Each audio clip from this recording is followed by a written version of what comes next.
नहीं नहीं नहीं, खेल में आने पर और चतुरता पूर्वक खेल पर विजय प्राप्त कर ले वही खिलाड़ी है। हमें खेल में उतारा ही ना जाए तो कैसी बात कर, ये गलत बात है। खेल में उतार के हमें चतुरता पूर्वक उस खेल पर विजय प्राप्त कर ले, इसीलिए तो ये खेल हो रहा है ना। एक ही सच्चिदानंद विविध रूपों में करके दो पाला कर दिए कबड्डी का खेल, एक तरफ माया का एक तरफ भक्ति का, और दोनों को एक दूसरे में जाना होगा। माया वाले को भी आना होगा भक्ति में, भक्ति वाले को जाना होगा बिना वैराग। इसे कहते हैं अंजुली, समझ में आया ना। अंजुली समेटा और समेट के बांधा, तो पानी अगर पीना है तो ऐसे ही पिया जाता है। जब कोई पिलाता है तो अंजुली बांधना ही होता है। राग को समेट कर वैराग्य से अनुराग का पान होता है, समझ में आ रहा है ना। बिन वैराग्य के भक्ति का रसास्वादन हो ही नहीं सकता।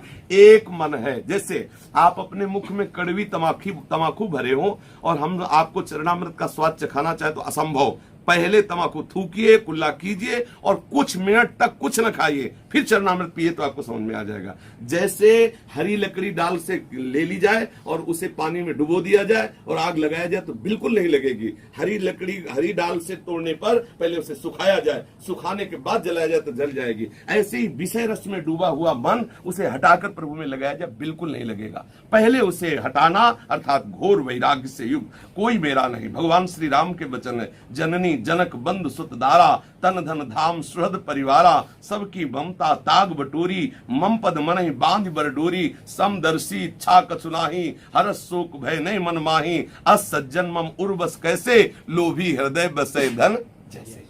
हम कर्तव्य समझ नहीं पाए। हम कई बार बताया है, देखो जैसे हम भारत सरकार के आदमी हैं, सुलझ के समझोगे तो समझ में आ जाएगा। और भारत सरकार ने हमें भेजा अमेरिका चले जाओ, बोले अमेरिका तो जाएंगे आप सरकारी काम के लिए, लेकिन हमें पत्नी चाहिए, हम अकेले नहीं रह सकते, पास बंगला चाहिए, पास गाड़ी चाहिए, पास बेटा भी चाहिए, पास। अब वो गया अमेरिका, बंगला गाड़ी सब, अब वो मौज मस्ती में लग जाए, लेकिन सरकारी काम के लिए जिसको उसको सब सुविधाएं मिली थी वो काम भूल जाए। 20 साल बाद आया, हाँ भाई आपका काम हुआ, बोले ने बेटी का ब्याह किया, बेटे को पढ़ाया, खूब मौज मस्ती से रहे। अरे भाई ये मौज मस्ती तो हमने तुमको दी थी का भारतीय सरकारी काम करने के लिए, वो काम किया कि नहीं? बोले नहीं। तो बोले अपराधी दंड दो इसे। होगा नहीं होगा? हमें भगवान ने भेजा इस सृष्टि में कि तू अपने स्वरूप को जान जा, तू मेरे भजन के प्रताप से सच्चिदानंद तत्व में स्थित हो जा। बोले हम अकेले नहीं रह पाएंगे, पत्नी चाहिए। तो लो, हम लोगों से बोला कि जाओ तुम इस तत्व का अनुभव करो। बोले बिना पत्नी के काम चल जाएगा। तो बोले चलो बाबा जी बनो, ये देखो बच्चे। बोले हम बिना पत्नी के तो लोग गृहस्थी बनो। बेटा पत्नी परिवार गाली बंगला सब आपको दिया, किस लिए? हरि भजन करते हुए। भगवान अर्जुन को क्या कह रहे हैं? आज का सत्संग सुना था कि नहीं? नहीं सुना? हाँ, मामुनिस्मर युद्ध चो, युद्ध रूपी कर्तव्य कर्म कर लेकर मेरा स्मरण करते हुए। पर ये भगवद स्मरण बिना भक्तों के संग के नहीं हो सकता। भगवत स्मरण के लिए वातावरण भागवतिक चाहिए। असाधारण भजन करने वाले तो ठीक है, थोड़ा किया, थोड़ा विषय सेवन किया, अच्छा है, लेकिन ये जैसे इनके हृदय में आकांक्षा जागृत हुई ना, ये इनकी आकांक्षा नहीं, ये भगवत प्रेरित आकांक्षा है। अब उसमें लगता है कि अब सोचो, आप थोड़ा सोचो, पति का प्यार क्या साधारण प्यार होता है क्या? पुत्र का प्यार साधारण प्यार होता है? शरीर की सुविधा क्या साधारण बात होती है क्या? सब त्याग करके एक बात केवल इसके मन में लग गई, मैं वृंदावन वास करूं, प्रभु को प्राप्त हो जाऊं। ये जीव की इच्छा नहीं होती, ये इष्ट के द्वारा दी हुई इच्छा होती है। ये है परम कर्तव्य। और ये कर्तव्य पूरा हुआ कि खेल बंद, जन्म मरण का खेल बंद और ठाकुर के समय पहुंच गया। ये है परम कर्तव्य। अब हम लोग कर्तव्य मान लेते हैं कि पत्नी है, बेटा है, बेटी है, उसका ब्याह, उसका परिवार, उसका ऐसा। अगर हम ये सोच लें कि हमारा केवल एक कर्तव्य भगवत भजन करना, तो आपकी बेटी का ब्याह भगवान करेंगे आके, आपके बच्चे को पढ़ा लिखा कर बाबूजी भगवान बनाएंगे। वही बना रहे पर हम समझ नहीं पा रहे। आपको लगेगा मेरे बिना अगर आप अभी मर जाओ तो आपके परिवार का नाश थोड़ी हो जाएगा। कितने ऐसे परिवार हैं जिनका जो कर्णधार था, मान लो मिलिट्री में मेजर है, मारा गया, अब छोटे छोटे जो बच्चे और पत्नी, कौन पालन पोषण करा? केवल रुपया से ही काम थोड़ी चलता है। उनका सर भगवान सबकी संरक्षा, अनंत ब्रह्मांडों का भरण पोषण भगवान के द्वारा हो रहा है। ये बात हम अज्ञानी होने के कारण नहीं जान पाते। आपके द्वारा एक भी संतान उत्पन्न नहीं हो सकती। यदि हमारे प्रभु ना चाहे तो आप चाहे जितने स्वस्थ हो, आप एक संतान, आप चाहे जितने बड़े बलवान हो, ऐसे अंगुली नहीं कर सकते। आप अपनी इतनी अंगुली की रक्षा नहीं कर सकते। अगर यहां से कटनी है ना, तो आप खुद उसमें रेत के काट देंगे। उसका विधान सर्वोपरि है। हमारा कर्तव्य है उसका चिंतन करते हुए उसके विधान को देखना।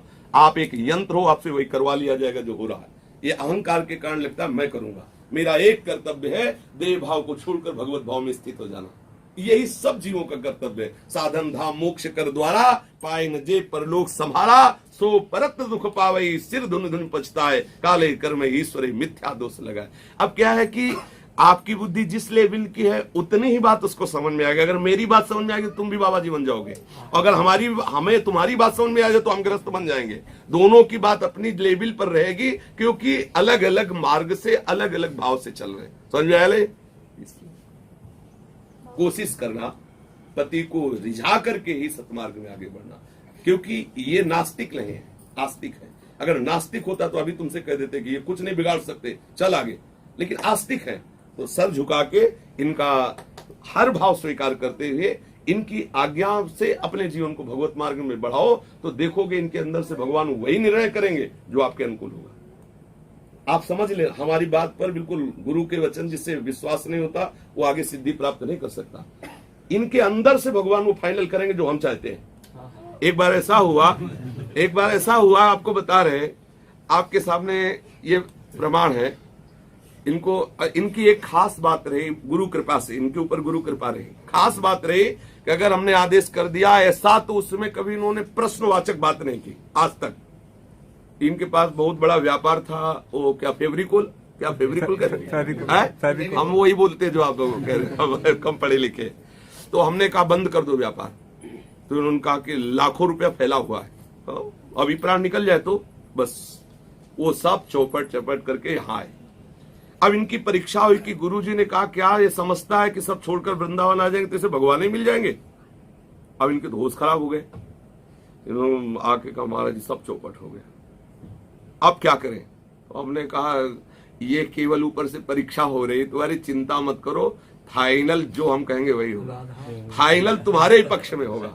और उन्हीं गुरुदेव ने इनको हृदय से लगाया और कहा वास्तविक शिष्य तो तू भी हो जो सर्वस्व त्याग कर वृंदावन आयो, बेटा कभी वृंदावन मत छोड़ना। हम कहा हमारी भाषा निकल गई। क्यों? क्योंकि सतमार्ग का आश्रय लिया, सच्चिदानंद भगवान की रिझाने में लग रहे हो, तो जो हम बोलेंगे ये ना चाहते हुए वही बोलने लगेंगे। साउंड है, चिप जो लगी वही तो बोलेगा, साउंड में अपनी पर्सनल बात है क्या, चिप वही लग जाए। आप सच्चे भावना से इनके अंदर देखना, मेरे लाडले राधा वल्लभ लाल इनके हृदय में बैठे हुए मेरी परीक्षा के लिए प्रतिकूल बोल रहे, हे प्यारे आप मुझे संभाल लो, तो आप देखोगे वहीं से मुस्कुरा कर बोलने लगेगा जो तुम्हें चाहिए, पक्का समझ लो, क्योंकि सब मंदिर उन्हीं राधा वल्लभ लाल के हैं। कर्म करते करते आप ये जान पाओगी कि तुम किसी काम के लायक नहीं हो, ये जाना जाता है। क्योंकि देहाभिमानी जीव को इसलिए कर्म में लगाया जाता है कि वो उसका करने का राग करते करते करते हार गया, तो वो हाथ उठा देता है। जब तक द्रौपदी जी को 5 पतियों का बल रहा तब तक प्रभु से प्रेम होने पर भी नहीं पुकारा। जब तक सभा का बल रहा तब तक पुकारती रही सभा को। जब अपने हाथ का बल रहा तो प्रयास करती रही। जब दांत का बल रहा तो दबा लिया, और जब कोई बल नहीं रहा, सब खत्म हो गया, तब बोले हा द्वारिकावासिन गोविंद, उसी समय गोविंद आ गया। कर्म करने के लिए इसलिए लगाया जाता है कि वो ये समझ पावे कि कर्म करने का परिणाम ठाकुर जी की प्राप्ति, मैं कर्म करने लायक नहीं हूं। ये आप करते करते हार जाओगी, जब हार जाओगी तब हरिनाम प्रकट होगा। अपबल तपबल और बाहुबल चौथो है बलदाम, सूर किशोर कृपाते हारे को हरिनाम। कर्म 2 प्रकार के होते हैं, शुभ और अशुभ कर्म। शुभ का फल स्वर्ग आदि होता है, अशुभ का फल नरक आदि होता है। शुभ अशुभ दोनों मिश्रित होते तो मृत्यु लोक मिलता है और भगवत प्राप्ति होती है। शुभ अशुभ दुर्ग विध्वंस बल तब जयति जयति जग उच्चरे। न शुभ कर्म रहा न अशुभ कर्म रहा तो मुक्त हो गया, वो भगवत प्राप्त हो गया। हम भगवत प्राप्ति वाले कर्म पर भरोसा नहीं, प्रभु के चरणारविंद का भरोसा, और हर कर्म प्रभु के चरणों में समर्पित कर देना। समझ में आता है? और सच्ची बात यह है कि ये अनुभव हो जाए कि मैं कुछ करने लायक नहीं, मुझसे प्रभु करार है। और अगर इतना भाव नहीं समझ में आ रहा है तो इतना समझ लो कठपुतली कर रही है, नहीं कर रही। अगर वो अभिमान करे कि मैं ऐसे नहीं नाचूंगी, तो पर्दे के पीछे नचाने वाला जैसे नचाएगा वैसे नाचा है। उमा दारू जोशित की नाई, दारू माने कहते लकड़ी, जोशित माने कहते पुतली। लकड़ी की पुतली की तरह उमा दारू, भगवान शिव कह रहे पार्वती जी से, उमा दारू जोशित की नाई और सबही नचावत राम गोसाई। अब पर्दे के बाहर कठपुतली नाच रही तो बोले कौन? बोले मैं राजा। ये पता नहीं कि आवाज पीछे वाली आ रही हो, वो इशारे से नच रही, और अपने लोग मजा लेते कि देखो ये राजा, राजा वाजा कुछ नहीं, पीछे से जो राजाओं का राजा है वो सब कर रहा है। समझ आ रहे? उमादार यंत्रारूढ़ानि मम माया, भ्राम्य सब पूरा जगत भगवान की माया शक्ति के द्वारा, जैसे बिजली शक्ति से पंखा चल रहा है, ऐसे हम सब माया शक्ति, कभी रजोगुण, कभी सतोगुण, कभी तमोगुण, जो इसी तीनों गुणों से ऊपर उठ गया वह जीवन मुक्त हो गया। समझ में आया ना? अगर निरोग होकर के अस्पताल जाए तो अस्पताल ही कैसा? भाई अस्पताल के बाहर लिख दिया जाए कि खांसी ना हो, जुकाम ना हो, बुखार ना हो, टीबी ना हो, किडनी फेल ना हो, लीवर फेल ना हो, फिर आइए हमारे यहाँ। तो बोले अस्पताल किस बात का? अस्पताल तो होता है इसीलिए निश्चल करने के लिए। संत समागम, हरिकथा, भजन, ध्यान, ये मन को निश्चल करने के लिए होते हैं। वास्तविक निष्कपटता इसी में आती है। अगर हम मान भी ले कि हम निष्कपट है तो नहीं है। न सच्ची निष्कपटता, सच्ची निश्चलता, सच्चा भाव, सच्चा दर्शन तभी आएगा जब हम शरणागत होकर भगवत मार्ग में चलेंगे। तो इसमें कोई दोष की बात थोड़ी नहीं। हम धोबी के पास कपड़ा तभी देते जब गंदा होता है, नहीं होता? अगर गंदा ना हो तो देने की जरूरत है नहीं। हम जन्म जन्मांतर से गंदे हैं, हरि और गुरु के चरणों में समर्पित होते हैं कि आप धो। अच्छा, बच्चे को फिक्र नहीं होती कि हम मल लगाए, वो तो माँ को चिंता का विषय होता है। अगर सच्चा बच्चा बन जाए तो फिर उसको, वो तो मल लगाए हुए दौड़ के माँ की गोद में चढ़ेगा, और माँ को भी मल नहीं दिखाई देता, माँ को सिर्फ बच्चा दिखाई देता है। ऐसे ही हरि भी देखते कि मेरा शरणागत है तो अपिचेत सुदुराचारो भजते मां मनन भाग साधुर समंतव्या सम्यक विवशिता। ऐसा तू मेरा है बस, हरि इतना देखते हैं। तो हमें और कुछ देखने की जरूरत नहीं, प्रभु मेरे हैं, सामान कर मुझे आगे बढ़ जाना चाहिए।